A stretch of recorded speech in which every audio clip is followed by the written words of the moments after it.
السلام علیکم ورحمۃ اللہ وبرکاتہ۔ الحمد للہ رب العالمین والصلاة والسلام علی رسولہ الکریم، اما بعد فاعوذ باللہ من الشیطان الرجیم، بسم اللہ الرحمن الرحیم۔ ثم قست قلوبکم من بعد ذلك فهي كالحجارة او اشد قسوة۔ ناظرین گرامی، میں آپ کی خدمت میں حاضر ہوں۔ ہماری جو گفتگو چل رہی تھی وہ یہ کہ اللہ تبارک و تعالی نے سورہ بقرہ کے اندر ایک واقعہ بیان فرمایا کہ ایک شخص کا قتل ہوا، اس کا قاتل کون ہے کسی کو پتہ نہیں چلا۔ تو اللہ تبارک و تعالی نے موسیٰ علیہ السلام کو وحی کے ذریعے یہ واضح فرمایا کہ بنی اسرائیل سے کہو کہ ایک گائے لائیں، اس گائے کو ذبح کریں اور اس کے جسم سے گوشت کا ایک ٹکڑا لے کر کے مقتول کے جسم کو ٹچ کریں، مقتول کے جسم پر لگائیں۔ ایسا کرنے سے مرا ہوا شخص، مقتول شخص دوبارہ کھڑا ہوگا، زندہ ہوگا، قاتل کا نام بتائے گا، پھر مر جائے گا۔ بنی اسرائیل نے سوالات کیے طرح طرح کے، وہ گائے کیسی ہونی چاہیے، اس کا رنگ کیسا ہونا چاہیے، مختلف قسم کے سوالات کیے۔ بہرحال شرائط کے بعد گائے لائی گئی، گائے کو ذبح کیا گیا، اس کے گوشت کے ٹکڑے سے مقتول کے جسم کو ٹچ کرایا گیا، مقتول کے جسم پر لگایا گیا، مرا ہوا شخص دوبارہ کھڑا ہوا، حیرت انگیز طور پر زندہ ہوا۔ زندہ ہونے کے بعد اس نے قاتل کا نام بتایا کہ میرا قاتل فلاں ہے، اور دوبارہ مر گیا۔ غور کریں آپ، یہ حیرت انگیز واقعہ اللہ تبارک و تعالیٰ نے بنی اسرائیل کی آنکھوں کے سامنے کروایا۔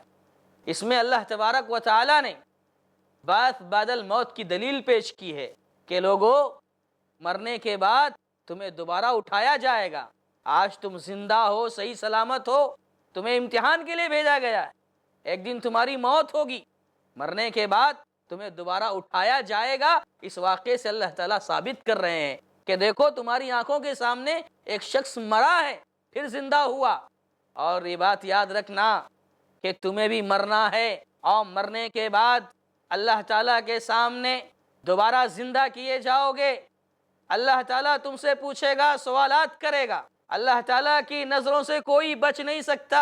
وہ قاتل جس نے قتل کیا، اپنا نام چھپانا چاہ رہا تھا، مقتول کو کسی اور جگہ پر لے جا کر چھوڑ دیا، کسی اور کے گھر پہ لے جا کے لاش کو رکھ دیا، اپنا نام چھپانا چاہتا تھا، لیکن اللہ کی ذات وہ ہے جو ساری چیزوں کو ظاہر کر دے گی۔ سبحان اللہ، وہ قاتل جو اپنے آپ کو چھپانا چاہ رہا تھا، اللہ تبارک و تعالیٰ نے اس کا نام واضح کیا اس مقتول ہی کے ذریعے۔ کہنا یہ ہے اس واقعے میں بنی اسرائیل جو اللہ تبارک و تعالیٰ کی ایک نافرمان قوم، گنہگار قوم تھی، اللہ سے بغاوت کرتی تھی، اللہ کی معصیت کرتی تھی، یہ وہ قوم تھی جو نہ صرف اللہ کی بغاوت کرتی تھی بلکہ یہ ایسے ظالم تھے جنہوں نے اپنے نبیوں کو بھی قتل کر دیا تھا، اپنے انبیاء کا قتل کیا تھا انہوں نے۔ اللہ تبارک و تعالیٰ نے بنی اسرائیل کو یہ معجزہ دکھایا کہ اے بنی اسرائیل، دیکھو تمہاری آنکھوں کے سامنے ایک شخص مرا، مرنے کے بعد دوبارہ زندہ ہوا، آنکھیں کھول لو، سمجھ لو، موسیٰ علیہ السلام جو تمہارے نبی ہیں ان کی دعوت قبول کر لو، رب کے عذاب کے مستحق مت ٹھہرو، اپنی اصلاح کر لو، فرما بردار بن جاؤ، گناہوں سے باز آ جاؤ، اللہ کی نافرمانی سے باز آ جاؤ، ورنہ کل قیامت کے دن جب اٹھائے جاؤ گے دوبارہ تو اللہ کے سامنے کیا جواب دو گے؟ ناظرین گرامی غور کریں، اتنا سب کچھ ہوا، آنکھوں کے سامنے عجیب منظر، مرا ہوا شخص، ایک لاش زندہ ہو گئی، اتنا عجیب و غریب واقعہ دیکھا، پھر بھی وہ بنی اسرائیل اللہ کی نافرمان قوم وہ ایمان نہیں لائے، اپنے نبی کی باتوں کو تسلیم نہیں کیا۔ کیوں نہیں کیا؟ اللہ تبارک و تعالیٰ نے آگے اس کا تذکرہ کیا، کہا وہ اس لیے کہ ثم قست قلوبکم من بعد ذلك فهي كالحجارة او اشد قسوة۔ بات دراصل یہ تھی کہ ان کے دل سخت ہو گئے تھے، ان کے دل سخت ہو گئے تھے، پتھر ہو گئے تھے، بلکہ کہا پتھر سے بھی زیادہ سخت ہو گئے، اتنے سخت ہو گئے کہ ان کی آنکھوں کے سامنے ایک جیتا جاگتا معجزہ پیش کیا گیا، پھر بھی وہ ایمان نہیں لائے، پھر بھی وہ راہ راست پر نہیں آئے. کیوں؟ ان کے دل سخت ہو گئے، پتھر ہو گئے، بلکہ پتھر سے بھی زیادہ سخت ہو گئے. ناظرین گرامی، یہ ہمیں اور آپ کو سوچنا چاہیے کہ گنہگار انسان، اللہ کا نافرمان انسان، نصیحتیں سامنے آتی ہیں، صحابہ کے قصے سامنے آتے ہیں، اور آدمی اگر سبق حاصل نہ کرے تو کہا یہ دل کی سختی کی وجہ سے ہوتا ہے.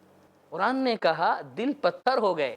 آپ کو پتہ ہونا چاہیے کہ قرآن نے صرف یہ نہیں کہا کہ پتھر ہو گئے، بلکہ کہا پتھر سے بھی زیادہ سخت ہو گئے.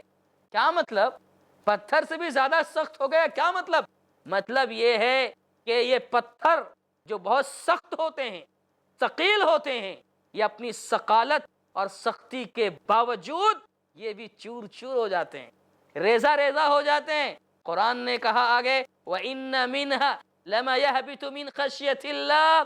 ناظرین گرامی، غور کرنے کی بات یہ ہے کہ اللہ تبارک و تعالیٰ کا فرمان یہ کہ اللہ کی خشیت سے پتھر چور چور ہو جاتے ہیں، اور انسان کے دل کے بارے میں کہا جا رہا ہے کہ پتھر سے بھی زیادہ سخت ہوتا ہے. سلف بیان کرتے ہیں کہ تم نے کبھی دیکھا ہوگا کہ پہاڑ کی چوٹی پر، بلندی پر ایک بھاری بھرکم پتھر ہوتا ہے، بڑا پتھر ہوتا ہے، اچانک وہ پتھر گرتا ہوا نیچے آتا ہے، لڑکتا ہوا نیچے آتا ہے دھیرے دھیرے زمین کی طرف، اور زمین پر پہنچتے پہنچتے وہ پتھر چور چور ہو جاتا ہے.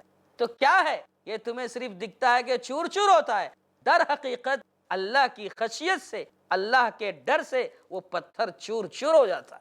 پتھر ایک بے جان چیز ہے، مضبوط اور ثقیل چیز ہے.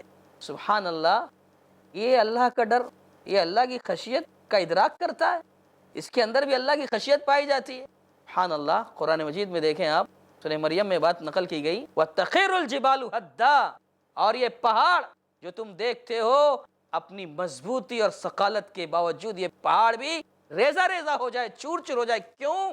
کہ یہ پہاڑ بھی برداشت نہیں کرتا ہے کہ اللہ کے ساتھ کسی کو شریک کیا جائے. حاضرین گرامی، غور کرنے کی بات ہے. اللہ کے نبی محمد رسول اللہ صلی اللہ علیہ وسلم ارشاد فرماتے ہیں کہ مسلم شریف کی روایت ہے کہ انی لأعرف حجرا بمکہ کان یسلم علی قبل ان ابعث وانی لأعرفه الآن. کیا کہا؟ کہا کہ مکہ میں ایک پتھر ہے، اس پتھر کو میں جانتا ہوں، وہ پتھر میری نبوت سے پہلے مجھے سلام کیا کرتا تھا، اور آج بھی اس پتھر کو میں جانتا ہوں. پتھر کیا جانتے ہیں ہم لوگ؟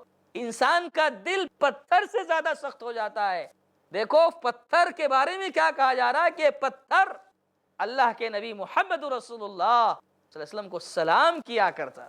دوستو، قرآن مجید میں اگر آپ پڑھیں گے تو آپ کو پتہ چلے گا ایک اہم چیز کہ کائنات کی ہر چیز اللہ تعالیٰ کی بندگی میں مصروف ہے. کائنات کا ذرہ ذرہ، کائنات کی ہر چیز اللہ سے ڈرتی ہے، اس کے اندر خشیت پائی جاتی ہے، اللہ کا ڈر پایا جاتا ہے. اللہ تعالیٰ نے فرمایا أَلَمْ تَرَ أَنَّ اللَّهَ يَسْجُدُ لَهُ مَنْ فِي السَّمَاوَاتِ وَمَنْ فِي الْأَرْضِ وَالشَّمْسُ وَالْقَمَرُ وَالنُّجُومُ وَالْجِبَالُ وَالشَّجَرُ وَالدَّوَابُ وَكَثِيرٌ مِّنَ النَّاسِ. اللہ تعالیٰ نے فرمایا کہ کیا تم نے کبھی غور کیا، تم نے کبھی سوچا کہ جو کچھ آسمانوں میں ہے، جو کچھ زمینوں میں ہے، یہ سب کے سب اللہ کو سجدہ کر رہے ہیں. کہا سورج، چاند، ستارے، پہاڑ، درخت، چوپائے، یہ ساری کی ساری چیزیں اللہ تبارک و تعالیٰ کو سجدہ کرتی ہیں. میں جو موضوع سے جوڑ کر بات کرنا چاہتا ہوں وہ یہ کہ پتھر جس کے بارے میں کہا جا رہا ہے کہ پتھر بھی اللہ کے ڈر سے ریزہ ریزہ ہو جاتا ہے، اس پتھر کے بارے میں یہ بات بیان کی جا رہی ہے کہ یہ پتھر بھی اللہ تعالیٰ کو سجدہ کرتا ہے، اللہ کی بندگی کرتا ہے، اللہ کے سامنے جھکتا ہے، سر جھکاتا ہے اپنا. لیکن سورہ بنی اسرائیل میں کہا گیا وَلَٰكِن لَّا تَفْقَهُونَ تَسْبِيحَهُمْ، تم ان کی تسبیحات کو، ان کی بندگی کو تم نہیں سمجھ سکتے. دوستو، دل انسان کا پتھر سے زیادہ سخت ہو جاتا ہے. پتھر کے بارے میں یہ بات واضح کی جا رہی ہے کہ یہ پتھر اللہ تعالیٰ کی خشیت سے، اللہ کے ڈر سے چور چور ہو جاتا ہے۔ کائنات پوری اللہ کی حمد و ثنا میں مصروف ہے، اس میں سے ایک پتھر بھی ہے۔ عز بن عبد السلام رحمۃ اللہ علیہ نے نظرۃ النعیم فی مکارم رسول اللہ صلی اللہ علیہ وسلم میں یہ تعریف نقل فرمائی ہے کہ القسوۃ، قرآن میں جو لفظ استعمال ہوا ثم قست قلوبکم من بعد ذلک فہی کالحجارہ، تو قسوہ یہ کیا چیز ہے، انہوں نے بہت ہی پیارے انداز میں اور ایک جامع تعریف بیان فرمائی۔ بہت سارے علماء نے اس کی تعریف نقل کی کہ قسوہ سختی کو کہتے ہیں، بہت ساری چیزیں بیان فرمائی۔ انہوں نے بھی جو جملہ کہا بہت ہی پیارا جملہ ہے، اور ہم کو سمجھنا ہے کہ ہم حقیقت میں ہے کہاں۔ کہا القسوۃ تسلب القلب ونبوتہ عن اتباع الحق، کتنی پیاری تعریف ہے۔ کہا کہ قسوہ کہتے ہیں دل کی سختی کو، اس کو دل کی سختی کو قسوہ کہتے ہیں، اور کہا وَنَبْوَتُهُ عَنِ اتِّبَاعِ الْحَقِّ، حق کی اتباع سے دور ہو جانا۔ مطلب کیا ہے کہ حق آ جائے، سچ سامنے آ جائے، اس کے باوجود آدمی اس کی اتباع نہ کرے، اس کو ایکسپٹ نہ کرے، اس کو سمجھنے کی کوشش نہ کرے، اسے قبول نہ کرے، تو سمجھ لو کہ یہ دل کی سختی ہے۔ دل کی سختی کی ایک زبردست تعریف بیان فرمائی، وَنَبْوَتُهُ عَنِ اتِّبَاعِ الْحَقِّ، کہ حق کی اتباع سے دور ہو جانا یہ دل کی سختی ہے۔ اللہ اکبر۔ اس تعریف کی روشنی میں ہم سارے مسلمان اپنا جائزہ لیں کہ کیا حق آ جانے کے بعد، سچی بات آ جانے کے بعد ہمارے اندر یہ جذبہ پیدا ہوتا ہے کہ ہم اس پر عمل کرنا شروع کر دیں۔ ایک حدیث میں اللہ کی نبی صلی اللہ علیہ وسلم نے ارشاد فرمایا کہ ٹخنے سے نیچے جو شخص کپڑا لٹکاتا ہے، کل قیامت کے دن اللہ تعالی اس کی طرف نظر رحمت سے دیکھے گا بھی نہیں، نہ اس سے بات کرے گا، نہ اس کا تزکیہ کرے گا۔ اللہ اکبر، کتنی بھیانک بات ہے کہ اللہ کلام نہ کرے، اللہ بات نہ کرے، اللہ گناہوں کی پاکی صفائی نہ کرے۔ کتنی سخت بات ہے، کتنی بڑی بات ہے۔ ہم بارہا سنتے ہیں، لیکن کیا کبھی ہم اور آپ اس پر غور کرتے ہیں کہ ہمارے کپڑے ٹخنے سے نیچے لٹکتے ہیں اور ہمیں توفیق نہیں ہوتی کہ اسے اوپر لٹکائیں؟ آج یہ مغربی فیشن، یہ ساری چیزیں جو آج ہمارے سامنے ہیں، ہم ان کی نقالی کرتے ہیں، اور اسلام کی تعلیمات اس پر عمل کرنا ہم سے نہیں ہو پاتا۔ بارہا یہ بات بتائی جاتی ہے کہ ٹخنے سے اوپر کپڑا لٹکانا چاہیے، اللہ تعالیٰ کل کلام نہیں کرے گا قیامت کے دن۔